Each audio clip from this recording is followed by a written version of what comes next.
May isang salita na kapag binitiwan mo sa harap ng isang babae, titigil ang mundo niya. Hindi ito I love you. Hindi rin ito ang ganda mo. Sa katunayan, ang salitang ito ay parang isang psychological cheat code na kapag ginamit mo, automatikong magre-reset ang tingin niya sa'yo. Mula sa pagiging option, magiging obsession ka. Bakit pinagbabawal? Kasi ang salitang ito ay masyadong makapangyarihan. Pag hindi mo ito ginamit ng tama, pwede kang magmukhang gago. Pero kapag binitiwan mo ito sa tamang timing, bro, kahit yung pinakasupladang babae na kilala mo, mapapaisip sa'yo buong gabi. Handa ka na bang malaman kung ano to? Bago ko ibigay ang nuclear code na to, kailangan ko ng commitment mo. Ang impormasyong ito ay para sa mga lalaking may self-control. Kung gagamitin mo lang to para manakit, umalis ka na. Pero kung gusto mong makuha ang respeto at pag-ibig na nararapat sa'yo, i-click mo ang subscribe at notification bell. I-comment mo ngayon, game na, para malaman ko kung sino ang mga seryosong mag-level up ngayon. Module 1, ang pagkakamali ng mga madaldal. Pag-usapan natin ang isa sa pinakamalaking turn-off na ginagawa ng mga lalaki sa modernong panahon, ang pagiging masyadong madaldal. Alam mo ba kung ano ang ginagawa ng karamihang lalaki kapag kaharap ang isang babaeng gusto nila? Talk, talk, talk. Para silang sirang plaka na walang tigil sa pagpapa-impress. Alam mo, ganito kalaki ang kinikita ko. Alam mo, ang galing ko sa trabaho, ako ang paborito ng boss ko. Alam mo, miss na kita, hindi ako makatulog. Bro, makinig ka ng mabuti. Sa sandaling magsimula kang magbuhat ng sariling bangko, para kang naging isang salesman ng mumurahing produkto. Yung mga salesman sa bangketa na pilit kang hinahatak, para lang tingnan ang paninda nila dahil alam nilang walang bibili nito kung hindi sila mag-iingay. Ang mga babae, lalo na ang mga high-value women, ay pagod na sa ingay. Sanay na sila sa mga lalaking ginagawang resume ang pakikipag-date. Ang pinagbabawal na salita na ituturo ko sa iyo sa session na ito ay ang kabaligtaran ng ingay. Ito ay ang salitang bumabasag sa iyong predictability. Akala mo ba talaga kapag sinabihan mo siya ng ang ganda mo ngayon, ay bigla siyang hihimatayin sa kilig? Bro, gising!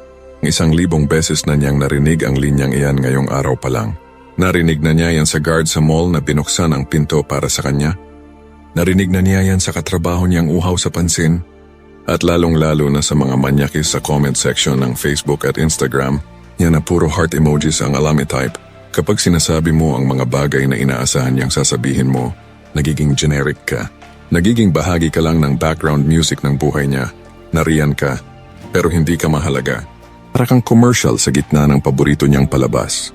Nakakairita at gusto niyang iskip.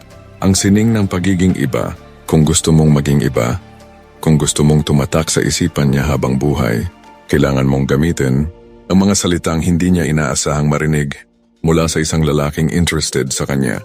Ang atraksyon ay hindi nakukuha sa pagsang-ayon sa lahat ng katangian niya. Ang atraksyon ay nakukuha sa pattern interruption. Kailangan mong basagin ang frame na nihanda niya para sa mga manliligaw niya. Ang karamihan ay lumalapit sa kanya ng nakaluhod, nagmamakaawa para sa atensyon. Ikaw, lalapit ka ng nakatayo, may dignidad, at may dalang salitang magpapatigil sa mundo niya. Sa susunod na bahagi ituturo ko sa iyo ang salitang ito. Pero bago iyon, itanong mo sa sarili mo, kailan ka ba huling nanahimik at hinayaan mong ang presensya mo ang magsalita para sa iyo? Itigil ang pagbebenta ng sarili. Magsimula kang maging produktong hindi na kailangang i-promote dahil ang kalidad mo ay kitang-kita na. Module 2, ang pinagbabawal na salita.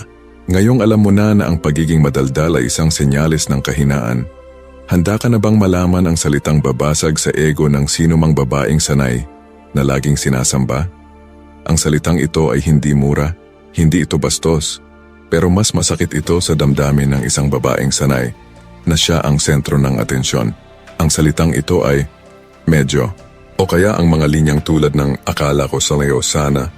Ang psikolohiya ng medyo, halimbawa tinanong kanya, maganda ba ang suot ko? Ang simp ay sasagot ng, wow, sobrang ganda mo, para kang anghel. Sabay heart eyes. Boring. Predictable. Pero ang isang lalaking may frame, ang isasagot mo, medyo. O kaya, bagay sa'yo. Medyo. Bakit ito makapangyarihan? Dahil sa loob ng 1 segundo, binasag mo ang kanyang validation loop. Ang utak niya ay nakaprogram, na makarinig ng 100% na pagsang-ayon.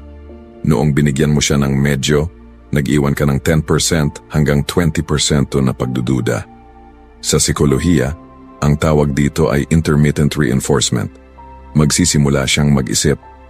Anong medyo? Bakit hindi sobrang ganda? Ano ang kulang? No ang nakita niya na hindi nakita ng ibang lalaki? Ang akala ko technique, isa pang halimbawa. Akala ko masungit ka, mabait ka rin pala minsan. Dito, nagbibigay ka ng papuri, mabait, pero binabawi mo rin agad, minsan. Ang resulta, hindi niya alam kung nasaan siya sa paningin mo. Ang misteryong ito ang magtutulak sa kanya na patunayan ang sarili niya sa'yo. Imbes na ikaw ang nagpapa-impress, na ngayon ang gumagawa ng paraan para makuha ang 100% na oo mo. Ang humor ng pagiging hindi sigurado. Isipin mo ang mga manyakis sa Facebook. Ganda mo naman, idol. Pa-accept naman ganda kapag ganyan ang approach mo, para kang langaw na nakadikit sa baso ng juice. Nakakairita.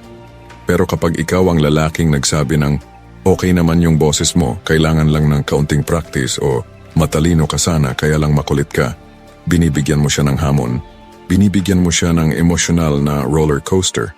At ang mga babae, bro, ayaw nila ng flat na kalsada. Gusto nila ng excitement. Gusto nila ng lalaking kayang sabihing hindi siya perfect. Ang medyo ay hindi pambabastos. Ito ay honesty with a twist. Ipinapakita mo na meron kang standard at hindi ka basta-basta nasisilaw sa ganda lang. Ang hamon, be the judge not the fan. Ang problema sa karamihang lalaki, masyado silang fan. Ang mga fan ay nakatingala. Ang mga judge ay nakatingin ng diretsyo. Kapag ginamit mo ang mga salitang ito, inilalagay mo ang sarili mo sa posisyon ng isang judge. Ikaw ang nagpapasya kung papasa ba siya sa standard mo. Module 3, ang push and pull at ang kapangyarihan ng hindi. Dumating na tayo sa pinaka-controversial pero pinaka-epektibong bahagi ng ating session. Handa ka na ba? Pinagbabawal na salita na magpapabago sa laro mo ay walang iba kundi ang salitang hindi. Wait, bago ka tumawa o mag-scroll, makinig ka muna. Hindi ito basta-basta pagtanggi lang. Ito ang tinatawag nating sistematikong paghindi. Sa mundong puno ng mga yes men at mga simps na laging sumasang-ayon sa lahat, nang gusto niya para lang hindi siya magalit, ang salitang hindi ay parang kuryente. Biglaan nakakagulat at nakakagising. Kapag sinabi mong hindi, natamaan mo ang pinaka-core ng ego niya. Bakit? Kasi sanay siya na lahat ng lalaki sa paligid niya ay sumasayaw sa bawat kumpas ng kamay niya. Ang psikolohiya ng push ay ang pagtulak. Dito nagsisimula ang push. Ang hindi ay ang pagtulak mo sa kanya palayo sa iyong validation zone. Kapag nagtanong siya ng, "Can you pick me up?" Ang automatic na sagot ng talon ng lalaki ay sure. On my way na. Kahit nasa gitna siya ng mahalagang trabaho. Pero ikaw, ang sasabihin mo, "Di, may mahalaga akong ginagawa ngayon. Next time na lang." Kapag nag-fishing siya ng compliment, "Do you like my new dress?" Huwag kang maging cheerleader. Ang isagot mo, "Hindi masyado, mas bagay sa'yo yung dati." Masyadong common yan. Ang hindi ay nagpapakita na mayroon kang sariling mundo, sariling panlasa, at higit sa lahat sariling standards. Pinapatunayan mo sa kanya na hindi ka aso na naghihintay lang ng treats o ngiti niya. Ikaw ang judge sa kompetisyong ito. Hindi ikaw ang contestant. Ito ang salitang nagpaparamdam sa kanya na kailangan niyang mag-effort ng higit pa para makuha ang matamis mong yes. Ang psikolohiya ng pull yung paghila, pero babala, kung puro hindi ka lang magmumukha kang bastos o galit sa mundo. Dito papasok ang pull. Matapos mong itulak, push, kailangan mo siyang hilahin pabalik. Pull sa sandaling hindi niya inaasahan. Ito ang emosyonal na roller coaster. Halimbawa, matapos mong tanggihan ang kanyang suot, push. Pagkalipas ng ilang minuto o oras, sabihin mo, "Pero kahit hindi ko masyadong gusto yung dress mo. Yung confidence mo yung nagdadala, yan ang gusto ko sa'yo." Pull. Boom!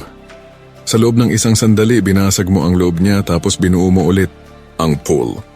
Na ito ay mas matamis dahil nanggaling ito sa isang lalaking marunong maghindi. Ang papuri mo ay nagkakaroon ng premium value dahil alam niyang hindi ka easy access pagdating sa compliments. Maging unpredictable. Module 3. Paano ay execute step by step? The mechanics of high-value rejection. Heto na ang execution. Maraming lalaki ang susubok maghindi, pero magmumukha lang silang nagtatampo. Galit or nagpapaimportante? Paano mo ito gagawin ng hindi nagmumukhang suplado o kulang sa pansin? Paano mo ito gagawin ng may class? 1. The stoic delivery. Ang kalmado ay nakakatakot. Kapag sinabi mong hindi, huwag kang magpapakita ng emosyon. Huwag kang pasigaw, huwag kang padabog, at lalong huwag kang mukhang nag-aalangan. Sabihin mo ito ng may bahagyang ngiti o sa isang neutral na tono habang diretso kang nakatingin sa kanyang mga mata. Bakit? Dahil ang tunay na power ay nasa katahimikan at kalmante. Kapag kalmado ka sa gitna ng pagtanggi, ipinapakita mo na kontrolado mo ang sitwasyon at hindi ka natatakot sa magiging reaksyon niya. Ang lalaking sumisigaw ay mahina. Ang lalaking bumubulong pero matatag ang paninindigan ay ang lalaking kinatatakutan at nirerespeto. 2. No explanation. Silence is your best friend. Ito ang pinakamahalagang rule. Huwag mong ipaliwanag kung bakit. Hindi. Ang nice guy mentality ay laging humihingi ng paumanhin. Hindi ako pwede kasi kailangan ko kasing tumulong kay ganito. Tapos traffic pa. Bro, kapag nag-explain ka nagmumukha kang guilty. Para kang bata na nagpapaalam sa nanay niya. Ang isang king ay hindi nagpapaliwanag ng bawat desisyon niya. Ang hindi ay isang kumpletong pangungusap. Sa pamamagitan ng hindi pagpapaliwanag, hinahayaan mo siyang mag-isip kung bakit ang kawalan ng sagot ay lilikha ng misteryo at ang misteryong yon ang magiging hook sa isip niya. 3. The takeaway, ang pagbawi ng atensyon. Pagkatapos mong hindi, huwag kang tumitig sa kanya at maghintay ng reaksyon. Umalik ka agad sa ginagawa mo. Ipakita mo na ang buhay mo ay hindi tumitigil dahil lang tinanggihan mo siya.